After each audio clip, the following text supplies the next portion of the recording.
Welcome once more to Newcastle Family History Society podcasts. The Newcastle Family History Society, located on Awabakal land in Newcastle, New South Wales, Australia, provides support for those interested in family history. This is the third in our series about Notable Novocastrians and features locally born Sir Frederick Gallegher Galleghan. Much has already been written about this distinguished military man and his many honours and awards: Knight Bachelor, Distinguished Service Order, Order of the British Empire, Imperial Service Order, to name but a few. In this podcast, member Daryl Woods tells us of his family connection to Frederick Galleghan and recounts some aspects of a life of service. In researching my wider family history, Frederick Galleghan and I share common grandmothers. Most interestingly, Eliza Grant nee Jennings, the daughter of a wealthy Scottish plantation owner and a house slave Betsy. Richard Packwood Jennings, in his will, sent his two half-caste children back to Scotland with his sister Anne. Both children eventually migrated to Australia, with Eliza ending up in Newcastle with her husband William Grant and daughter Janet Mitchell Grant. Frederick Galleghan was born on the 11th of January 1897 in Jesmond, a suburb of Newcastle. His parents were Alexander Galleghan, a crane driver, and Martha nee James. Of mixed race, his grandmother was descendant of a Creole slave and his grandfather, an American Negro. His dark complexion was politely attributed to his West Indian descent. Whilst not as dark as some of his relatives, his complexion would, in later life, lead to his nickname Blackjack. Indeed, in one interview he recalled a moment of shame that he crossed the road so as not to be seen with his much darker father by a girl that he liked. He studied at Cooks Hill Superior Public School and, due to his keen interest in the military, joined the cadets, all up spending 7 years in the unit. After completing his education, he began working in the postal service as a telegram messenger in 1912. But fascinated by all things military, he resolved that he would one day exchange his red telegram boy cap for that of a senior military officer.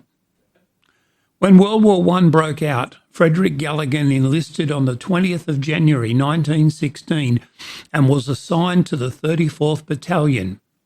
Though only 19 and smallish in stature, he was only 5'9" and 130 pounds, he was appointed corporal due to his experience in the cadets. He was followed into the 34th by his uncle Robert Galleghan and cousin John Woods, both of whom were part of the 3rd Reinforcement 34th Battalion. Departing Australia per His Majesty's Australian Transport A20, the Horata, arriving in England, the 34th proceeded to training camps, usually for 3 or 4 weeks before being sent overseas to France. By the time he departed for France, Frederick had been promoted to sergeant in November 1916. During the Battle of Marseille, where he received a gunshot wound to his left shoulder in June 1917, he was evacuated to hospital in England and acted as an instructor at the nearby training school whilst rehabbing his injury. He returned to his unit in February 1918 in France. Galleghan was again wounded with a gunshot wound, this time to the right shoulder, in action during the Battle of Amiens in August 1918. This time he was returned to Australia via repatriation ship the SS Leicestershire and was discharged on the 3rd of March 1919. Frederick Galleghan was an ambitious soldier and later stated that he had one regret, which was that he did not receive the field commission to lieutenant which he so desired. Upon his return to Australia, his war injuries, gunshot wounds to both shoulders, were not so serious as to prevent him joining the militia, and he was gazetted as a temporary lieutenant in September 1919 remaining in the militia for all of the interwar years. He was promoted to captain in 25 and a major 5 years later.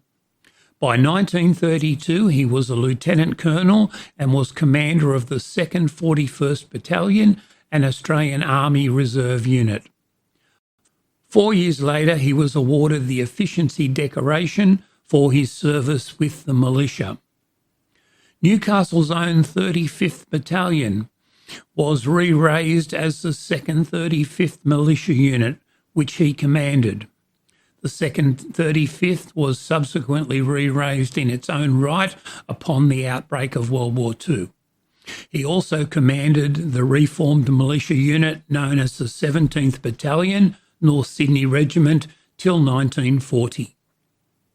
Frederick Galleghan had also returned to his public service employment with the Post Office before moving to Trade and Customs and eventually the investigative branch of the Attorney General's Department. It was this position he held when he re-enlisted. Also, it was during this time at the Baptist Tabernacle Cooks Hill on the 18th of November 1922 that Frederick Galleghan married a theatre employee, Vera Florence Dawson. Whilst they remained childless, Frederick was very dedicated to Vera until her death in 1967. In early March 1940, after the outbreak of Second World War, the previous year he volunteered for the 2nd AIF. He was taken on strength with the rank of Lieutenant Colonel. On the 17th of October 1940, he was appointed Commanding Officer of the 2nd 30th Battalion of the 8th Division. After training camp in Bathurst, where Galleghan's demands pushed his men to the limits, the 2nd 30th were the fittest and most disciplined of the 8th Division. They departed Australia on the 29th of July 1941 and arrived in Singapore on the 15th of August. Shortly before this, Blackjack had been denied promotion to brigadier. While it rankled him, this and another missed communication ultimately saved many lives in Changi Prison. During a defensive retreat, the 2nd 30th B Company ambushed the Japanese at Geminach Bridge. Shortly before 4 p.m. on the 14th of January 1942, it was a brilliant ambush and the first AIF attack against the Japanese. The 2nd 30th suffered 20 killed or missing believed dead and 58 wounded. As well as their casualties, thought to be about 1,000, the Japanese were forced to slow their advance to Gumas. The rest of the battalion, located 4 miles to the rear of the position in front of Gumas, then engaged the Japanese the next day. The battalion had fulfilled its task of acting as a shock absorber and inflicting as many casualties as possible before falling back. For his part in the encounter and the subsequent well-executed withdrawal, he was awarded the Distinguished Service Order. After Gumas, the 2nd 30th fought at Aya Hitman and then in the defence of Singapore Island. However, despite this victory and the delaying of the Japanese, on their return to Singapore, and much to Galleghan's chagrin, he found that the British commander in Singapore had already surrendered. Lieutenant Colonel Frederick Gallegher Galleghan became a prisoner of war when the British surrendered on the 15th of February 1942. Here, the second mishap in his promotion to Brigadier General, which had already been approved, was caused by a delayed communication from headquarters. This meant that Galleghan was not included with the removal of other senior officers from Singapore to Formosa in August. So as the ranking Australian officer, he assumed command of the AIF prisoners while also technically being deputy commander of all Allied prisoners in Malaya. The British officer, Lieutenant Colonel Holmes, being the commander. However, Blackjack's persona meant that he was the primary link between the prisoners and their captors and was able to get many essentials for the men, and early on life as a POW was bearable. This changed a little when the Japanese guards were no longer fellow soldiers but conscripts with no affinity to the prisoners. and at the same time work details got longer and more arduous as the rations became less. Galleghan was as decisive as he was divisive, as shown during the Bathurst training camp. Men of his unit, not cutting the mustard, were offered transfers which many accepted, but those who stayed prided themselves in being the fittest and most disciplined unit of the brigade. He would stand for no half measures in any aspect of his battalion. Known as Blackjack because of his dark complexion, black hair and piercing brown eyes, Galleghan was now a formidable figure, 6 feet tall, erect and with a rock-like countenance. His stern expression and military bearing radiated an aura of command. One junior officer represented many when he wrote, "We were far more frightened of BJ than of the Japanese." His personality, said another, left no room for half measures. He did not necessarily seek your regard or goodwill. Somewhat surprisingly, his harsh discipline earned him the affectionate respect of his men and the grudging admiration even of those who felt the full weight of his occasionally unreasonable exercise of his authority. Galleghan realised that survival depended on morale and that discipline was the basis of morale. His strict orders, thought by some to border on the absurd for a prisoner of war camp, saved countless lives. He would tolerate no lack of discipline, no isolation of some or any black market activities, and resolved to do everything that he could for every prisoner under his command. But he also had a softer side, which for the most part he took pains to conceal. When his men returned to Changi from the Burma-Thailand Railway, he had been so moved by the toll of death and the desperate condition of those huddled before him that he was unable to speak and in tears marched silently between their lines. In a final address to his men, "You are not going home as prisoners," he barked in his husky voice. "We will march together down Australian streets as soldiers." Blackjack Galleghan always remained, in his mind, the battalion commander. He even wore a miniature colour patch of the 2nd 30th on his Major General's uniform. Unfortunately, it was his fate to be remembered most for what he valued least. Back home in October 1945, he refused to associate with prisoner of war organisations and urged his old battalion to follow his example. In taking this stand, he probably did the survivors of the 8th Division a disservice. He did, however, continue to support returned soldiers, and in 1969 he was knighted for his services to war veterans.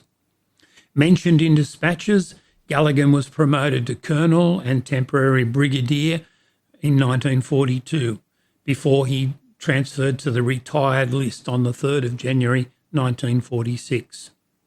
In the following year, he was appointed to the Order of the British Empire for his service to POWs in Malaya. He had been raised to inspector in the investigative service and in 1947 became deputy director in charge of the Sydney office. In 1948-49, as honorary Major General, he headed the Australian military mission to Germany. Displaying an unexpected gift for diplomacy, he chaired the 4th session of the General Council of the International Refugee Organisation, served on its executive committee and helped displaced persons to emigrate to Australia. On his retirement from the public service in 1959, he was awarded the Imperial Service Order for his work in this area. He was Honorary Secretary for 14 years of the Royal Humane Society of New South Wales, State Chairman from 1963 of the Services Canteen Trust Fund, and Honorary Colonel for 5 years of the Australian Cadet Corps.